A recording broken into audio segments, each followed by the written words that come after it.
Well, thanks for having me out. It's such a treat, to be able to spend the morning with pilots and, talk about my passions of flying and aviation medicine, and definitely something that I get excited about. So I know it took us a while to get this worked out for me to be here. I'm glad it finally came together. So thanks for working with me on the schedule and, keep reaching out. Um, so the timing of this talk is great for me because in the past few months, I've been kind of building up this idea of doing a YouTube channel as an AME where I answer questions from pilots and talk about aviation medicine certification stuff. And so the format of that's going to be kind of similar to this. So for today's talk, I asked the guys here any questions that the membership had as far as, aviation medicine is concerned. And I got a good list of things to go from. So we'll just get into that here. The first question that I got was, what type of prescription drugs would disqualify a pilot from using their medical certificate? So this is a big question. It's one of the common things that comes up along the way when you're flying, and life always throws something at you. Not uncommon that you go in to see your doctor and you walk out with a prescription for medication. That's kind of how it works a lot of the time. So when you get that prescription and you go pick it up, then you've got to figure out, what does the FAA think about this? What do they think about this medication? Is it going to be something I need to take into account with flying? And, a lot of times it is. So I think it's good to have some good tools at your disposal for figuring out how all this works. One of the best tools that I've come across as a pilot and an AME is this AMAS medication database. So AMAS is a company basically that does case management and helping people out with their medicals. And they maintain a really good website. And they especially maintain this website that deals with medications. And I'll show you kind of what this looks like. So if you Google, AMAS medication database, you'll get a link to this website. And you scroll down here and then put in a name of a medication. Let's say, what's a common one? Like lisinopril, like a blood pressure medication. So you put that in, it's going to pop up like this. And then you scroll back down here, search results. And then it's going to have basically all the information about it. So it'll say, what type of drug it is. It's a cardiovascular drug. It's for high blood pressure. FAA allowed? Yes, it's allowed. Okay. Now there may be some more details to that, but it's good to, if you just want to know, like, is this medication something that the FAA has an issue with? This is your fastest way of finding a solid answer about that. And if it says, no, a lot of times it's just going to be a straight out no. If there's kind of different criteria that come into play, there'll be a little asterisk, and then sometimes it'll tell you down here below what the details of that are, or like what are the circumstances where you can take it and circumstances where you couldn't. For instance, like a lot of medications, you have to be on a special issuance, if you're going to be on the medication. So it'll say that, it'll say special issuance required to be on that medication. So the AMAS database is an awesome resource for figuring that out. The FAA also has some documents and some things online that are helpful. They have this list, which is really found in the AME guide, which is like this 600-page document that AMEs use to figure everything out. But this is a list of what's called do not issue and do not fly medications. So the do not issue part means if you come in for a medical certificate and you're on one of those medications, AMEs cannot give you a medical. We have to defer it to the FAA. And so this list of things, it talks about things for chest pain, like nitroglycerin, anticholinergics. These are things that are going to cause sedation. You'll see themes in here. Diabetic medication, certain ones, will have a tendency to drop your blood pressure or your blood sugar too low and cause confusion and fatigue. Things for Parkinson's disease.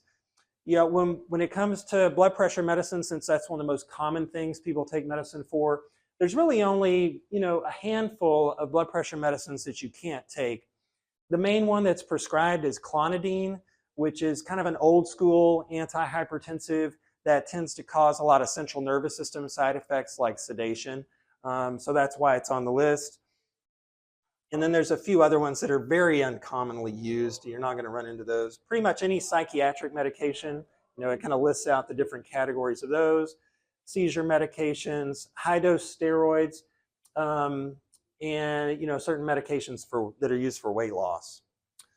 So then there's another list of do not fly medications. So this is, you've got your medical, it's active, and you get put on a new medication. Should I fly or not on that med? And so, go through this list. It's going to be the same kind of theme, like anything that would affect your alertness. So, allergy medications that are sedating, anxiety medications, muscle relaxants. So let's say that you get one of these medications prescribed to you. Let's say you're going to go in for a procedure and they gave you Valium or something to take beforehand. So the FAA has pretty clear guidance on how long you have to wait after taking the medication before you can fly again. And the guidance that they give is 5 times the dosing interval for that medication. So, you can look it up online, you can talk to the pharmacist and they'll tell you like this is a medicine that's prescribed twice a day, or every 12 hours or every 8 hours. If you really want to be sure that it's out of your system, it's 5 half-lives. So you can search online, what's the half-life of propranolol, or what's the half-life of Xanax, and it'll tell you it's 4 hours or whatever. So if you multiply that by 5, then you're pretty much in the clear in terms of it being out of your system. So yeah, and it talks about that in this document, how long to wait. Another one that commonly comes up as far as drugs go is sleep medications. So if you take something for insomnia, these are the waiting periods for after you take the medication. The one that's going to have the shortest period is Sonata or Zaloplan. And then, some of the longer ones are going to be like long-acting Ambien, Egilar. This is like another like long-acting kind of sleep medication. You don't see melatonin on this list. The FAA doesn't really have any regulations around melatonin, so technically they allow the use of that. I would caution you don't take much melatonin if you're going to take it on a regular basis. Try to keep the dose below 1 milligram. Doses above 3 milligrams can definitely cause some lingering sedation and can mess with, cause foggy brain. This is another kind of brochure that the FAA provides about medications. And it talks about the wait times. References 61.53, which is a really important regulation as far as like dealing with medical deficiencies and things that could affect your flying. And it goes through some common categories. So this is another good thing. You can just search online and you'll find this pretty quickly. Probably the most common one that comes up over-the-counter wise is allergy medications. Central Texas, everybody's got seasonal allergies. Yeah. So, there's a few of these that sneakily the FAA doesn't like. The main one is Zyrtec. For some reason, it's considered non-sedating if you look at the advertising for it. But from the FAA standpoint, it's a little bit too much toward the sedating spectrum. So Claritin, Clarinex, Allegra, those are all fine with the FAA. But Zyrtec and Benadryl especially is not. And then, for the antihistamines, there's a longer waiting period than you would expect. Actually, Benadryl has been the medication found associated with the most aviation accidents and fatalities. It's actually kind of astounding. And so you have to really give at least I think they say 50 or 60 hours, I can't remember, with Benadryl, before you should fly. So it's kind of shocking. And it also makes you think twice about like driving and stuff like that after you've been taking those. But so, the basics, anything that's sedating, anything that's a controlled substance, and then anything that you're taking for a condition that's disqualifying, like you're taking a seizure medication or you're taking something for diabetes or something like that, and you don't have a special issuance. Let's see. Yeah, we've kind of gone through all that. Okay, before I move on, I guess questions that you have about medications? Yeah. So you showed the do not issue right list. Right. That doesn't necessarily mean that you're not going to get your aviation medical. Yeah, that just means the AME can't give it to you. On the spot, they can't give it to you right. in that visit. Right. So it's going to have to be reviewed by the FAA. sometimes those do not issue medications are permanent, like as long as you're on those, you'll never get a medical. Like with stimulant medication, the FAA doesn't allow any stimulants for ADHD. If you're on that and you want to stay on it, you can't get a medical. So sometimes it's like a full stop, but a lot of times, no, not at all. Okay, so the next one would be how, oh yeah, sorry. Yeah, one question, the distinction between taking the medication and the condition itself. Can you speak to that a little bit? Like ADHD, if you're on the medication, you cannot get a medical, but if you're not in the medication, Yeah. you technically can't, but you are out there. I'm gonna hang on to that question because I'm gonna talk about ADHD here in a little bit. So yeah, that's a very good question. Anything else about the medicines? Okay, so yeah, there's basically use the internet. You know, it's your best friend. If the internet is not clear, call me or some other AME and just talk it through or have a consultation and you'll figure it out. Okay, so let's see. How long would a medical disqualification last if a pilot has stopped taking a prescribed antidepressant? So, you know, this is my wheelhouse, aviation mental health. You know, I'm an aviation psychiatrist. I do evaluations for the FAA. And so, you know, this is a topic that I'm really familiar with. The first question to ask here is, what diagnosis were you taking the medication for? And this is a super important question because the FAA's decision making about, you know, when you can return to flying, whether you can get a medical certificate, whether it's a special issuance or not, what other steps you have to go through depends largely on the diagnosis. So if you have a kind of a solid diagnosis of major depressive disorder recurrent, meaning like you've had recurrent episodes of major depression, then the only way the FAA is going to give you a medical is to be treated. So they want you on one of the approved medications, and they have 5 now. They want you on one of those medications, stable for at least 6 months. And you really have to be very stable in general because once you get the special issuance, your treatment cannot change, or you have to ground yourself for usually about 6 to 8 months before you can fly again. So, you know, they really want people that are very stable on medications.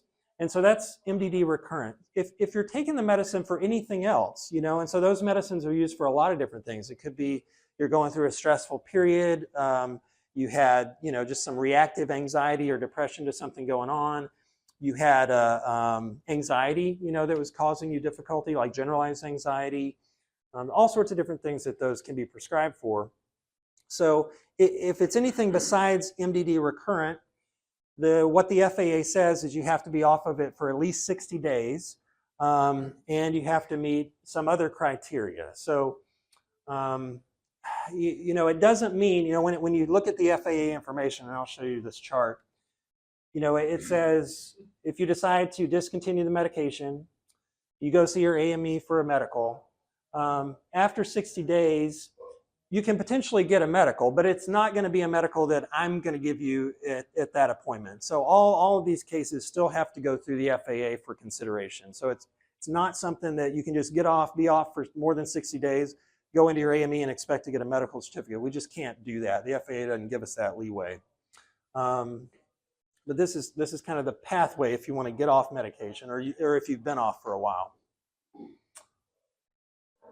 Okay, so if you decide to stay on medication, this is a chart that kind of guides you through that process. So, you know, you're on one of these approved medications. You talk with a HIMSS AME. Do you guys know what a HIMSS AME is? Do I need to? Yeah, so HIMSS is a program that started back in the late 70s where they looked at getting pilots with addiction. That's the first issue they dealt with. Back in the cockpit, you know, so getting people in recovery and getting monitoring going, and it was hugely successful, and it's still a really successful program for getting pilots with addiction, you know, flying. And so HIMSS was expanded when they started to let people be on antidepressants and fly.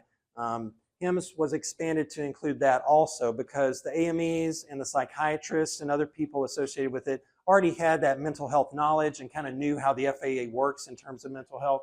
So certain AMEs have decided, you know, that they want to be involved in the HIMSS program. So you need to find a HIMSS AME. You have to be on it, you know, stable for more than 6 months.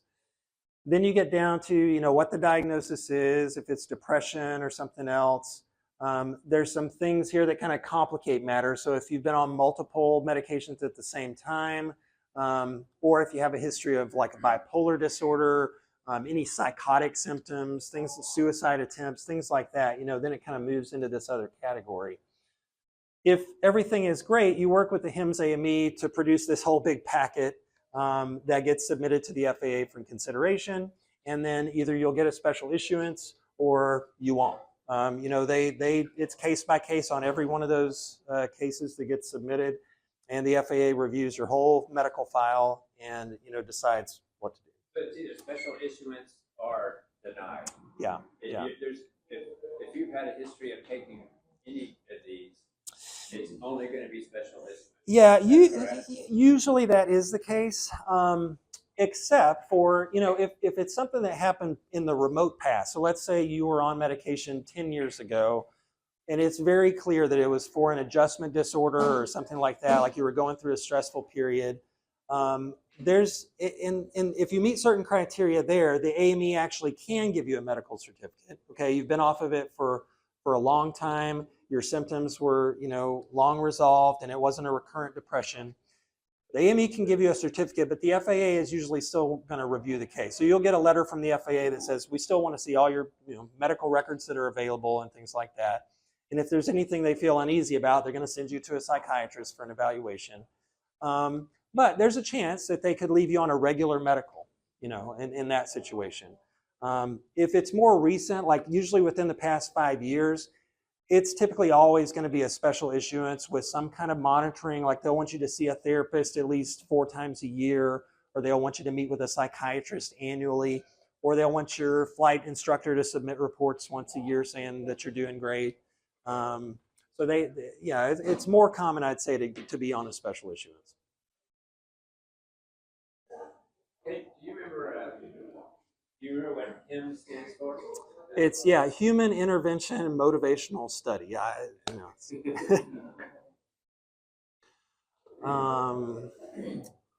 Let's see. Yeah, and basically, this is the important thing to know is, pretty much unless it was, so we have specific criteria for PTSD and adjustment disorder. If it's very clear that those were your diagnosis and you meet some other criteria that we have, we're allowed to issue the medical. If it's anything else at all, we can't. We have to defer it to the FAA. Questions about this? Okay. All right, so what is the best way to prepare for an FAA physical to make sure medically treated high blood pressure will not be an issue? Okay, so one of the important things to know about hypertension is that it's a CACI condition. So, the FAA and their acronyms, CACI stands for Conditions AME Can Issue. And basically what this is the FAA, several years ago decided to try to make it a little bit faster and easier for people to get their medical issued that have common medical issues that don't typically cause a lot of problems. And so this is the current list of these conditions. If you have a history of any of this stuff, then your process is gathering usually a report from your doctor and making sure that you meet the criteria on the checklist before you go in for your visit with your AME. And then when you take that stuff in there, the AME can just issue your certificate. And we don't even have to send anything to the FAA. We just keep that documentation on file. And so it all goes through the AME only. The FAA doesn't really get involved with it. So hypertension is one of these conditions. And so there's a CACI checklist for hypertension. And it's a fairly straightforward one. So basically there's 2 ways that you meet the criteria. One is having a note from your treating physician that says that your condition is stable and that you're doing well. Another one is bringing your AME at least 7 days of blood pressure readings that are normal from home. So if you have a home blood pressure machine, you bring in 7 days of readings that are normal. Normal to the FAA is below 155/95. So that's their criteria for blood pressure. Blood pressure in the office, so this is the other thing. Try not to get too nervous and freaked out when you go see your AME. Don't drink 3 cups of coffee and then go in. Your blood pressure needs to be below 155/95 ideally, at the visit. And then as far as medications, you can be on up to 3 blood pressure medications at the same time. If you're on more than 3, then that has to be, considered by the FAA. Usually you'll get a special issuance, but it does have to be looked at. And then we already talked about clonidine. It's not an acceptable blood pressure medication, and it can't be having any side effects. So as long as you meet all those criteria, then very straightforward. You just go in, your AME can give you your medical, and things are easy from there. Oh, okay, this is one thing. So for a lot of khakis, you have to produce a note from your doctor. And the FAA, they don't just want a letter. They don't just want them to scribble on a prescription pad that you're doing great.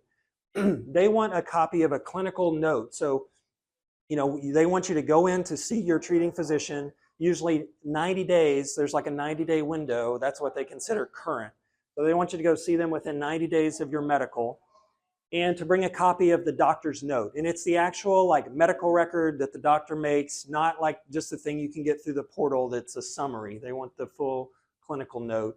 And if you don't produce that, they'll often get irritated and kick stuff back. So this is just a little thing that talks about what a detailed clinical progress note is compared to what a visit summary is that you can print off online from the portal. Yeah. There is an FAA I take my doctor. Mm-hmm.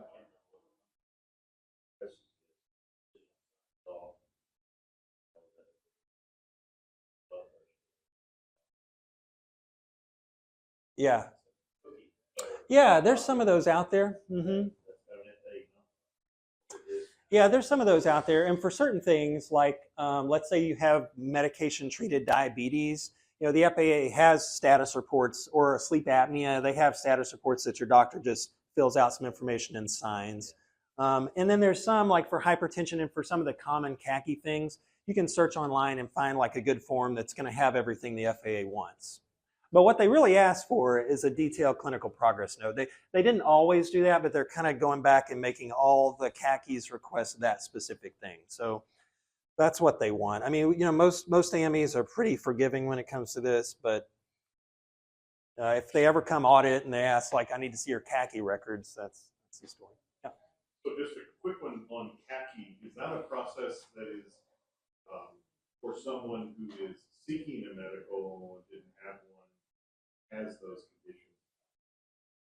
I had a special issuance for blood pressure, but I was young and well controlled, but I never renewed a medical after that. I never went through the whole rigmarole. Yeah. Is khaki applicable for, someone started using a CPAP or went on a med, but if you had a previous medical that expired, wasn't voided, is khaki still the same process? Yes, So you yeah. get a new medical. Khaki, it doesn't matter. It's if you go in on that day of your medical exam, it applies to you. So whether it's a previous medical or your first medical, it doesn't matter.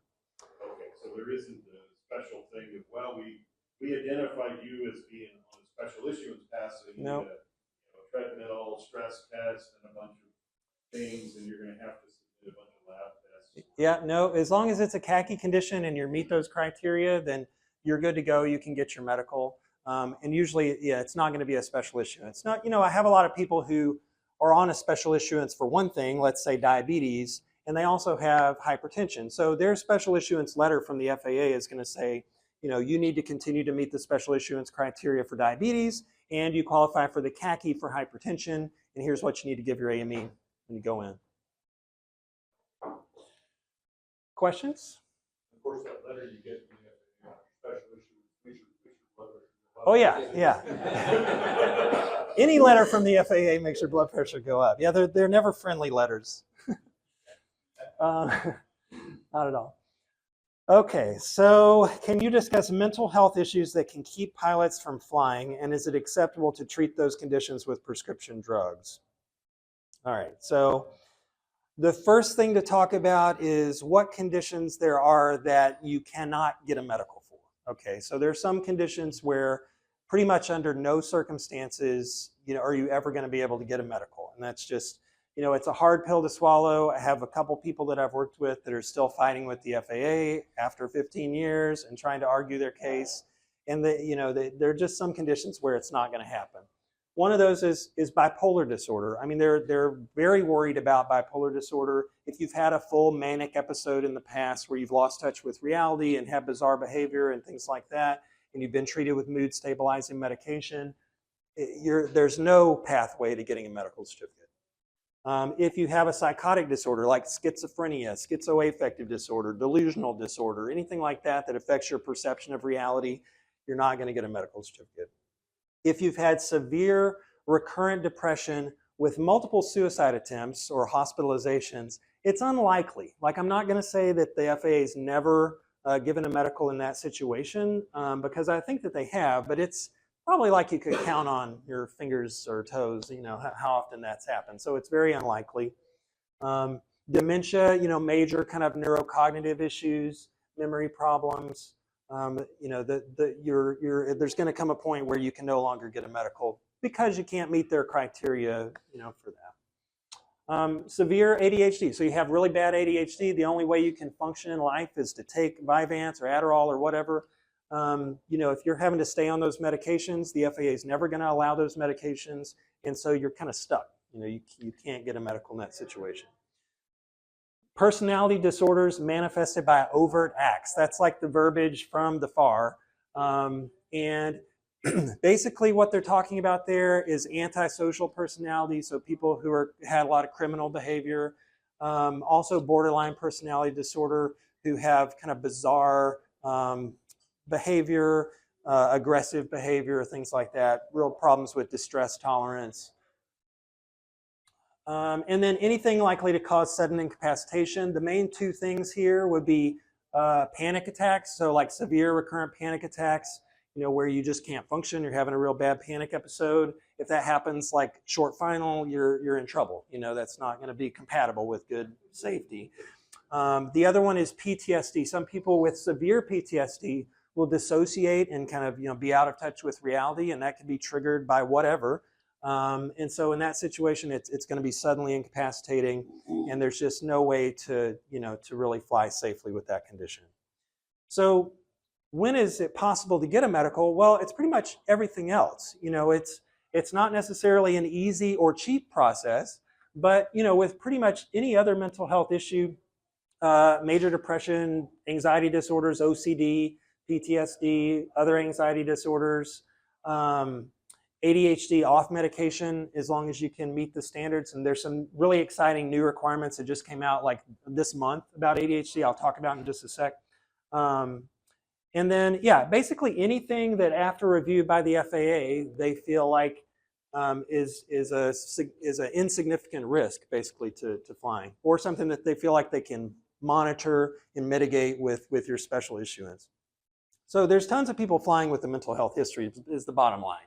But there's usually some extra steps that you have to jump through. They're always going to want to review your clinical records. That's the first step.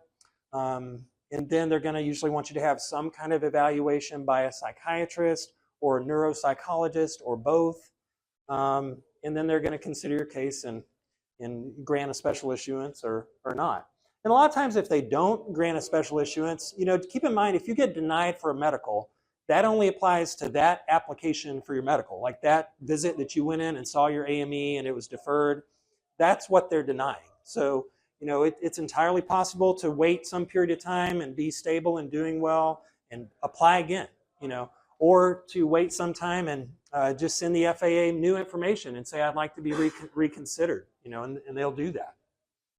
And I've definitely seen that work for some people, where they're just like, they're a little nervous that this person's not totally stable and doing well yet, but maybe in another 12 months, they will be. Okay. Questions about the mental health issues. This is a topic. Oh, ADHD, I was going to talk about that. So, it's the way it's been for ADHD, as long as I'm aware of, is if you go in and see your AME and you say, I've had ADHD any time in your life, we cannot issue a medical. There's just no way we can do it. We have to defer it to the FAA. It doesn't matter if this happened when you were 5 years old and now you're 60. They don't care. It's like a lifetime history of ADHD. They wanted you to be deferred and to go have full battery of neuropsychological testing done, which costs about $3,500 and takes about 8 to 10 hours. So it was a big hoop to jump through. AMEs have been screaming about this for years, saying, please give us a way to, give medicals to people with a history of mild ADHD. And finally this month they did that. So basically what the new rules look like, if you haven't had any treatment or symptoms for ADHD in 4 years, and you have to produce some other stuff. So if you have treatment records, you have to bring those in. You have to actually meet with a psychologist or neuropsychologist, but not for testing, just for a visit where they review your records and talk to you about symptoms and write a report. So it's a lot less intensive than what they used to ask for. So if you can do all that and take that in with you when you go see your AME, we can give you a medical right there on the spot. We still have to send that stuff to the FAA. They're still going to look at it. And if they see anything concerning, then you might end up on a special issuance or something like that. But now we have a way, like in the office, we can give a medical. Now, to get all that stuff together, you're going to need a plan with your AME. So this is definitely a situation where you go in before your exam and sit down and talk to your AME, say, this is what my history was. What do I need to get together to make this happen? But now we have a way to do that, and it's potentially less expensive and less problematic than kind of the old system.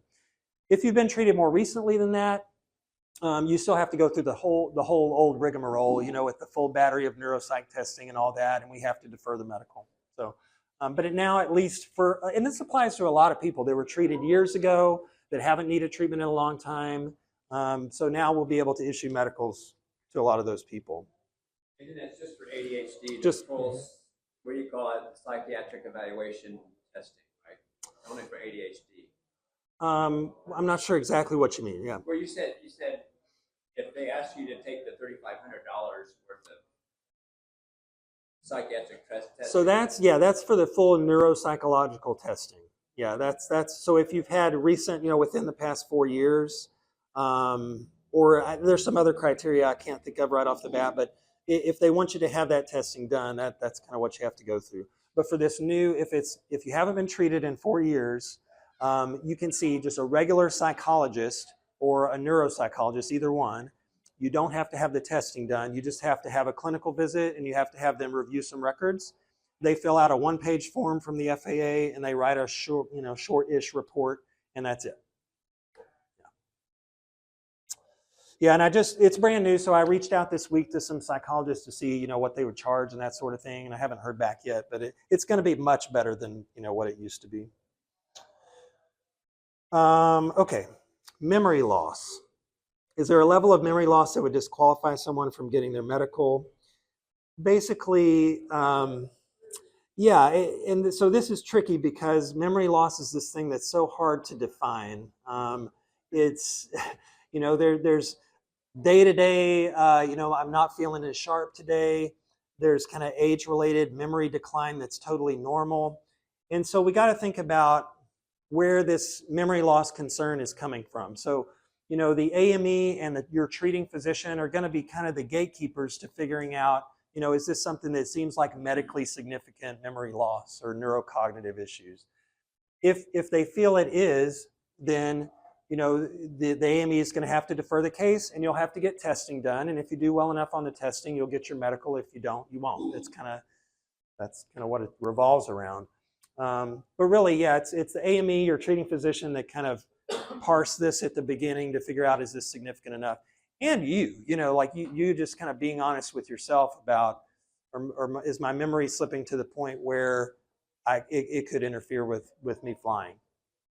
And especially if your wife, your husband, your family members, your friends are saying, maybe you shouldn't be doing this anymore, please listen to those people. They're probably right. Okay, DWI. Is DWI a disqualification from getting a pilot medical certificate?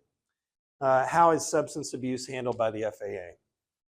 So really, I could talk for like hours on this topic, and it's kind of a complicated topic, but I'm just going to go over some of the basics of it. And we're going to look at this disposition table. So, and just FYI, so if you have a medical condition and you're wondering how that's going to affect things with your medical, this document, the AME guide, is totally accessible to everybody. The FAA doesn't hide that. So you can get online and look at the AME guide. You can search that document. So It's a PDF document. You open it up, you type in the search field DWI, and it's going to pull up this table and talk about how these cases are generally dealt with. So, you'll see up here, history of alcohol-related events or history of alcohol dependence that's been previously reported and cleared by the FAA. That's easy. We issue your medical. If you've had a single event more than 5 years ago or 5 or more years ago, and you had a breathalyzer or blood alcohol content and it was less than 0.15, we as AMEs have to gather a little bit more information, like ask about what the circumstances were and what happened. If we don't have any concerns, then we issue you a medical. The FAA is still probably going to, they're going to want to see all this information like an arresting officer report and legal documents and have you write a personal statement. They're still going to want all that, but at least in the meantime, while they're reviewing that stuff, you'll have a valid medical. So in that circumstance, we can definitely issue. And this is really relevant because of the blood alcohol content thing. So, it's generally, if you talk to a lawyer, any lawyers in the room? If you talk to a lawyer, they're going to tell you do not comply, right? If you get pulled over for DWI, don't do the field sobriety, don't do the breathalyzer, don't give blood if you can avoid it. Because, if they're trying to fight your case later on to try to get it dismissed, it's way easier to do that if they don't have hard data that you were intoxicated, okay? For the FAA, they don't like that. So if you refuse a blood alcohol content, they assume that that's because you were wasted and this needs to be evaluated a little bit closer. So really, like from an aviation standpoint, if you get pulled over for a DWI and you want to keep flying, you need to do the breathalyzer. It's just how it is. And a little bit on breathalyzer, like a typical drink increases your BAC by about 0.02, and you metabolize about 0.01 to 0.02 per hour. So if you want to think in your mind, what my blood alcohol content is going to be, that's a good way to estimate that. Okay, so there's a situation where we can issue. Let's talk about all the other situations.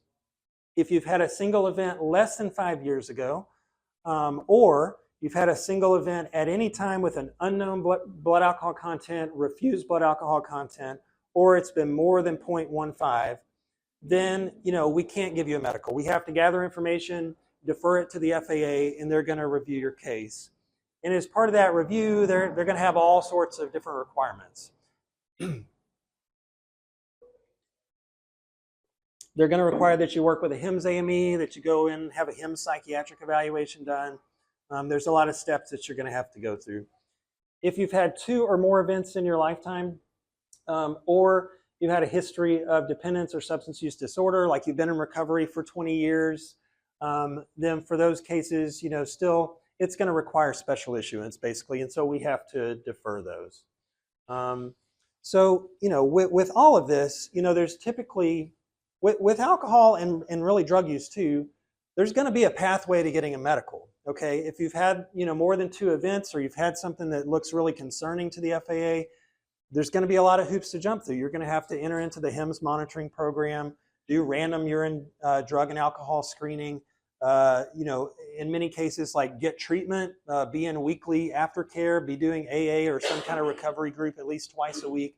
There's all sorts of requirements that they have, and it takes a lot of time and money to get your medical, but it's doable, and that's, the FAA wants people in that program. I mean, it's a successful program. The relapse rates for people in the HIMSS program are like 4% or so, which is unheard of. Like, normally it's like 20 to 30% in the general population. So, questions about this?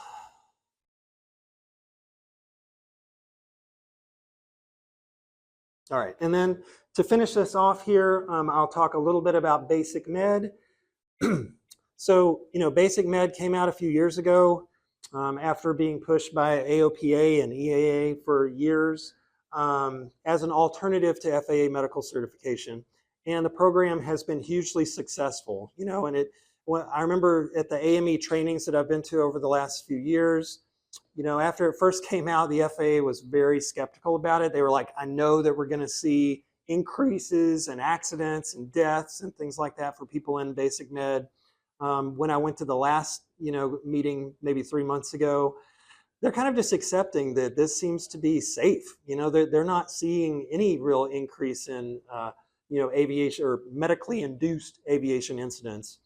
So it seems like it's going to be a very successful program. So to qualify for basic med, you have to have had your medical issued after July 14th, 2006. So if you've had a medical that's more recent than that, then you would qualify for basic med, unless you've been denied for a medical and you never followed up on that. So if you have basically like an open denial on file, you have to get at least a special issuance FAA medical before you could switch over to basic med. And I've worked with a lot of people to do that. You'll get the special issuance and then you're like, okay, FAA, bye-bye, I'm done with you, and switch over to basic med. And that's totally fine. You'll never hear anything again from the FAA if you do that. So yeah, no unresolved denials. There's some operating limitations. So your aircraft can have 6 occupants or less. You have to fly lower than 180, and you have to fly slower than 250 knots, and you can't fly for compensation or higher. But as long as you meet all those things, yeah. On the 6 occupants or less, Mm-hmm. you have aircraft and seats. You can't fly the aircraft, or you can fly it? Yeah, it's the aircraft. So if the aircraft is certified for more than 6 occupants, then no. What kind of aircraft are you thinking of? So there was Yeah. at a beach, Saratoga, it was like 7. Oh, yeah, yeah. Mm-hmm. Take one of the seats out, get under, Yeah, I don't think so. Yeah, if it's on the type certificate, I think that's what they kind of look at for that. Okay. Yeah, and so in the basic med guidelines, so I guess, and then what's required for basic med, you go see your general practitioner or whatever doctor you want to sign off on it. You have to do that every 4 years. There's no restrictions on medications, like what medications you're taking. There's really very few restrictions at all on basic med. It's all put on the treating physician to say, do they feel comfortable with you flying? So that could be a problem that you run into, because some doctors are not going to want to put their license on the line in certain situations. But anyway, you get that every 4 years. You do an online training every 2 years. For these conditions, you can't do basic med without going through the FAA first. So it's specific psychiatric conditions, personality disorder, bipolar, psychosis, substance dependence within the previous 2 years. For everything else, like you'll notice, like what you don't see on here is like anxiety, depression, any treatment with SSRIs, that stuff is all fine, as far as basic med is concerned, and as far as the doctor's okay signing off on it.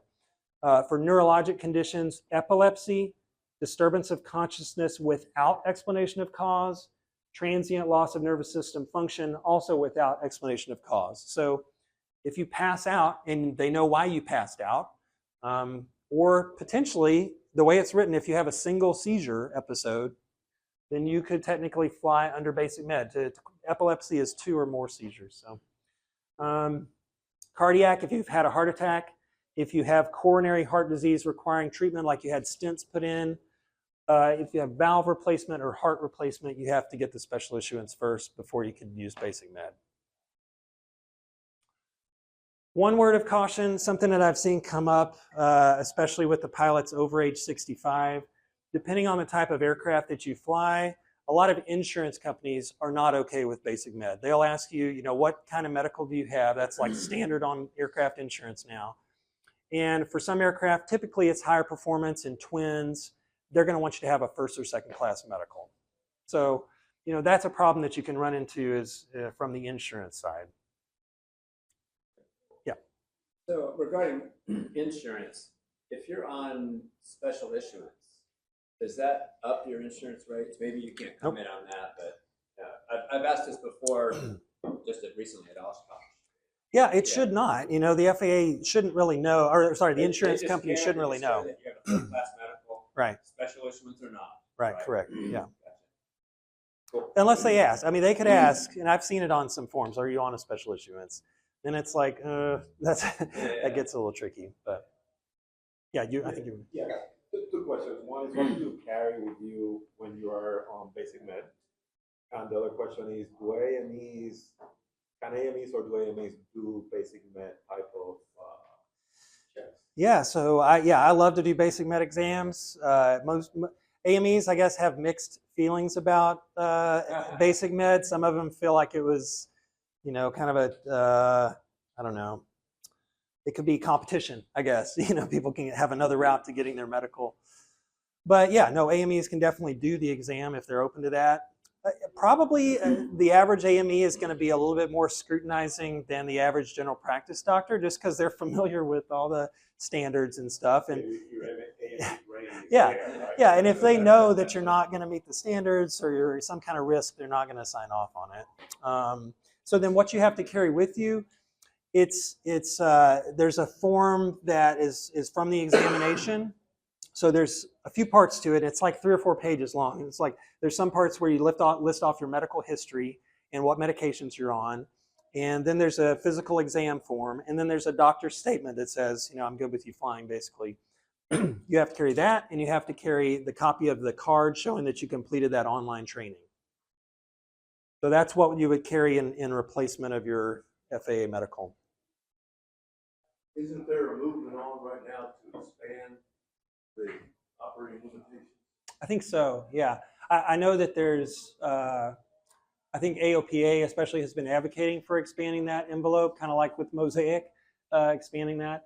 But yeah, I don't know. The sense that I got from the FAA at the last meeting I was at was that they're not enthusiastic about expanding that. The other question, is it true that most of the medical incidents have occurred with people that had legal medicals? Yeah, I think probably if you look at the data, most medically induced incidents, which are incredibly rare, by the way, I just, put that out there. All the stress that we go through with the medicals, it is very rare that something happens. But usually when it happens, they've never reported any problem at all. It's like they have a medical, but they probably didn't report their medical condition. So the FAA doesn't have an idea about it. Did you say that there is an FAA document? Well, some of them, I think, lost. Yeah, like what do I do? Yeah, there's a form, there's a whole packet that you can print out for them that says like, what they need to do, how basic med works. It's like 2 or 3 pages that summarizes all that. You can get it through AOPA, yeah, or there's an advisory circular that has that in there from the FAA. That's part of the stuff you have to carry. That's Yeah. part of the package. It goes Yeah. step by step by step. That's right. What they have to do. Yeah, and it goes over like these conditions that you're not supposed to sign off if they have those conditions. Yeah. Yep. Medical incidents, pilot patients due to medical problems gone up versus steady. I've been reading articles that were like 3 and all, and are they going up or is it pretty steady? Oh yeah, you're fine. Like in the news, like things that have happened where people, yeah. Yeah, I don't think there's been, the FAA tracks all this stuff, and I saw their graph like a month or 2 ago. There's been no increase in, the frequency of those kind of incidences. I can't remember the exact percentage, but it's very low. I mean, it's way below 1% of aviation incidents that are caused by a medical issue. So, at least currently, yeah. If I could make another statement, one of the best things about basic med, it puts responsibility and emphasizes responsibility for safe flight on the pilot. And it gives you every 2 years, it reinforces, because I don't know how many people that I've seen say, okay, I've got a medical, I can go fly. And don't go through the fast process and don't really evaluate whether they're safe to fly and ready to fly.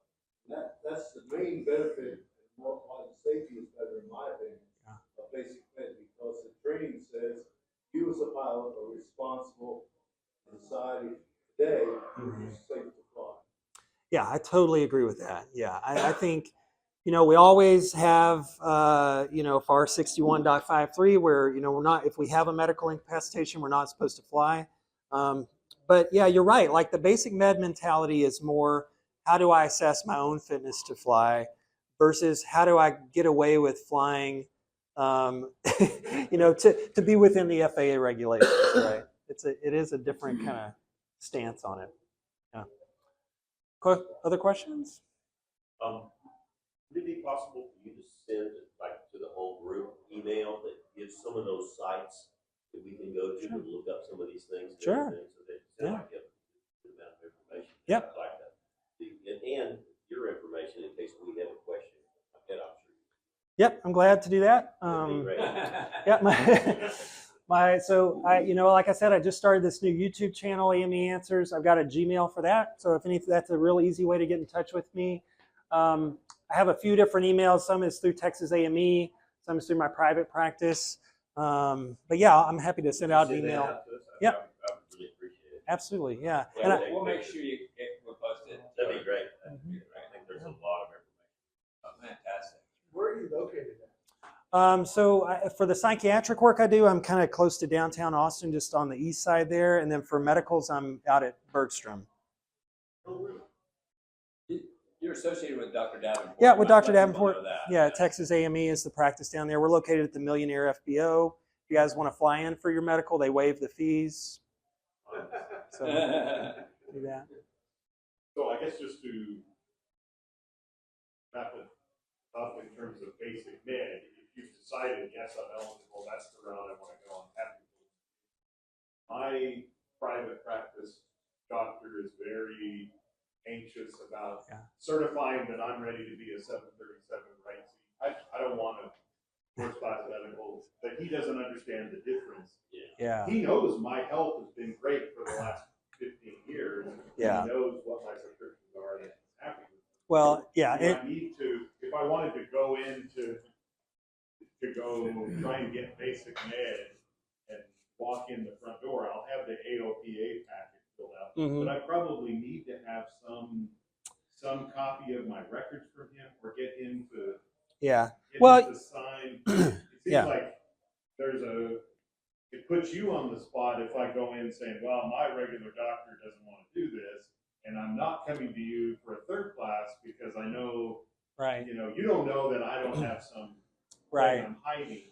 Well, and so that's like anytime you think you could walk into an AME's office and not walk out with a medical, you should do a consultation before you go in for that exam. And same with basic med. Like if you don't think the doctor's going to sign off, don't even go in there with the forms first. Talk to the doctor first. Say, here's the situation. Do you feel comfortable with?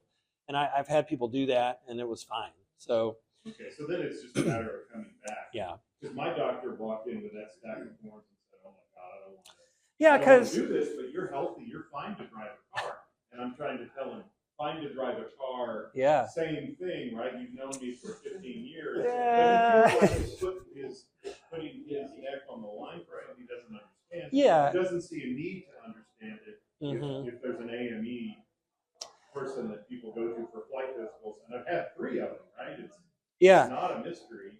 Well, and doctors are hardwired to be, fearful of lawsuits and litigation and stuff. And yeah, I think they don't have an understanding of what the law looks like with basic med. And so if they get a good summary of that, that will usually make them a lot more comfortable because it's. I think there's something comes with the packet. Yeah. That I gave my doctor. Yeah. And it had him, gave Yeah. it to him early and had him read it. And he didn't have any problem with it once he Yeah. realized he wasn't out there on the limb. Yeah, I mean, the doctor basically has to be like grossly negligent, right, to have any kind of legal repercussions. I think that helped him to Yeah. feel comfortable. Because he's always telling me, well, it's easy to get a 15-minute appointment, look at your blood pressure stuff, and no. Yeah. But to get a full physical takes about a 6-month waiting period. There's so few appointments. Right. And to get him and then go have a discussion with him, I wouldn't mind just taking the whole file with me, going in with my filled out thing. Yeah. Yeah. Is there anything I need to know? Yeah. I Yeah. think That's a good place to start. This looks like a good YouTube video for doctors that you can. Oh, that's what we need you to put That's- on a video. Hey, this is what we're not asking from you for basic. Right. Right. Yeah, you're right. Yep. Well, one other comment, it's personal. You need to get an annual physical regardless. Anyway. Oh, yeah. I mean, if you're flying an airplane Right. and not getting an annual physical, you're an idiot. Plain and Yeah, simple. that's and why my still- doctor didn't have any problem. I just get it every year. Mhm. Yeah, I mean, you gotta Signs get, it off. Yeah, that's a good. Yeah. oh, gosh, yeah. Yeah. It's not just about appeasing the FAA. It's about like flying an airplane like it is different than driving a car. Like it's a different environment. It's a flight environment. You're not always at 1G. You're not always breathing the same air we breathe at ground level. So I mean, there are things that would surprise you in terms of medical conditions that can affect flying. So if you have a medical incident happens and you think it's pretty bad and ground yourself, are you supposed to notify the FAA and say, hey, no. something happened? No, yeah, you're not. Like, so the way, this gets to like this regulation 61.53, which basically says if you have a medical incapacitation that would disqualify you from getting a medical certificate that you would need to do the kind of flying you're doing, then you don't fly, right? It's like that's the kind of the self-grounding regulation. Now, figuring out what that means exactly has been a topic of debate, but in general, like the FAA legal counsel and stuff like that has come back and said anything that's on the list of quote unquote permanently disqualifying medical conditions, then you have to ground yourself and you can't fly again until the FAA clears you to fly. Your first step would usually be going to your AME and seeing, do I need a new medical? Do I need to tell the FAA? Or do we just need to gather some information and then send it all to the FAA and let them consider it? So if you have one of those conditions, and you can Google that, FAA permanently disqualifying, there's like 12 conditions.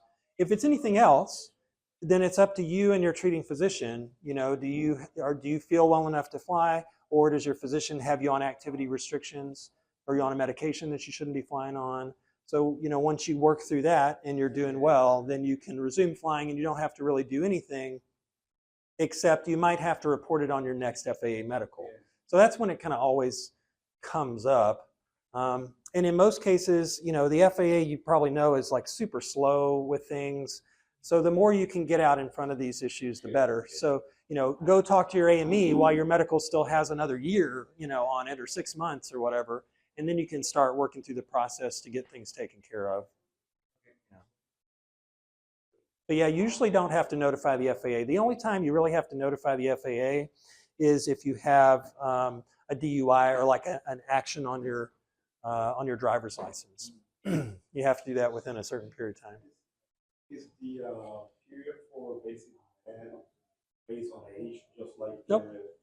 No, it's 4-year physicals, 2 years online training for everybody, which is a big advantage, yeah. But you should still be getting those physicals every year, like you said. Anything else? Yep. One of your slides, I think you got a bullet point about cholesterol. Uh-huh. There's really not. I just put that down because those are like the 2 most common things that people are on. Cholesterol medications aren't a problem at all with the FAA. There's really none of those that are an issue. As far as like newer kind of stuff also, so like a lot of people are taking Ozempic and those kind of drugs to lose weight. The FAA is actually okay with a medicine called Wegovy, which is the same active ingredient as Ozempic. It's on the list of approved medications. You don't really have to do anything special to be on that. Yeah, there's kind of always constantly new things coming out like that you can, new medicines the FAA is approved for use, but they're slow.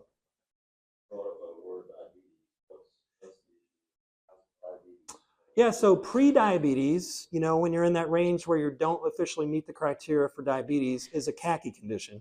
So for that, you just have to, come in with a lab report and a note from your doctor, like a clinical status report from your doctor, and then we can give you a medical. If it goes over that, then diabetes treated with like, oral medication or injectable medications is fairly straightforward to get a medical for. Especially for a 3rd class medical. If you're getting a 1st or 2nd class, it gets a little bit more complicated. And if you're on insulin, it gets way more complicated. You have to usually be on continuous glucose monitoring. But now you can get a medical, there's lots of airline pilots flying with, type 1 diabetes using insulin.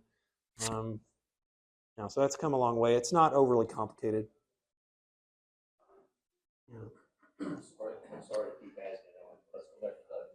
That there's three level of you're close to being diabetic. Yeah. What is that criteria? Yeah, it comes down to your hemoglobin A1C. So if that one is, I think it's less than 5.6, is considered prediabetes. If it's over that, then it's classified diabetes. There's also criteria for your fasting blood sugar, which I think is 120, if I'm remembering correctly. And then there's a criteria for a glucose tolerance test. That's another number. So if you exceed those numbers, then you get the diagnosis of diabetes. But you would know. Your doctor would tell you, if you're in which category you're in. So, sorry to ask, to try to give a high-level answer to this, if CPAP machines and what's the condition? Sleep apnea. Yeah, sleep apnea. Right. So I hear it's a big issue. it's interesting. The FAA is a bit obsessed with sleep apnea. Like several years ago, because they had one particularly bad incident where I think it was a San Francisco airliner crash that they related to fatigue due to sleep apnea. So they started really treating that. And they actually, like in the AME's online stuff that we fill out, there's a whole page about sleep apnea. So we're supposed to screen for that at every visit. But let's say you come in and you were diagnosed 3 months ago with sleep apnea and you got started on a CPAP machine, we're allowed to issue you a medical on the spot. Okay, so it's not even something we have to defer for, unless you're having real bad fatigue and you're not stable or anything like that. But if you have a new diagnosis or you're coming in for a medical for the first time and you have sleep apnea and you're on CPAP or an oral appliance or whatever the treatment is, we can issue the medical. The FAA is still going to review and put you on a special issuance. The criteria for the special issuance, there's 3 things you have to give them once a year. You have to give them the logs from your CPAP machine. That's like a summary sheet. And your compliance has to be at a certain level. So you have to use it, I think, at least 6 hours a night, at least 75% or 80% of the time. And as long as you meet those criteria, you bring in a status report, which is like a 1-page thing from your treating physician, and a signed statement that says, yes, FAA, I use my CPAP machine. And then we're allowed to continue giving your medicals. It's still special issuance. It remains a special issuance.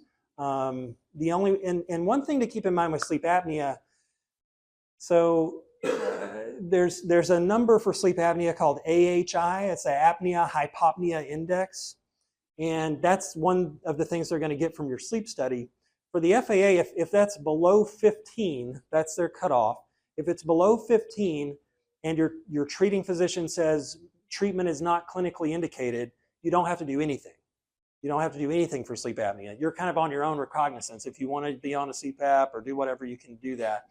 But as long as your treating physician says treatment is not clinically indicated or necessary, then you don't technically have to be on a special issuance. If it's over 15, you do. But a lot of sleep doctors are going to put you on a CPAP with an AHI of like 3 or 4 or what, really low numbers. So that's kind of a personal decision. Like if it's something that you really benefit from, you should do it because it's not that arduous. It's, for the professional pilots that are flying, all around the world, it's a little bit more cumbersome because they have to take that travel CPAP and like combine 2 different logs and things like that. But it's doable. There's a lot of guys doing it. It's worth it. I mean, if you have sleep apnea that's untreated, it's treating that is a huge thing you can do for your health. It lowers your blood pressure, it lowers your weight, it lowers your anxiety levels. It's, yeah, it's worth it. Can you have 2 special issuances for 2 different reasons? Oh, I have people that are on special issuance for like 8 different conditions. Yeah, it's yeah. All right, cool. Well, thank you so much. I really appreciate you guys having me out.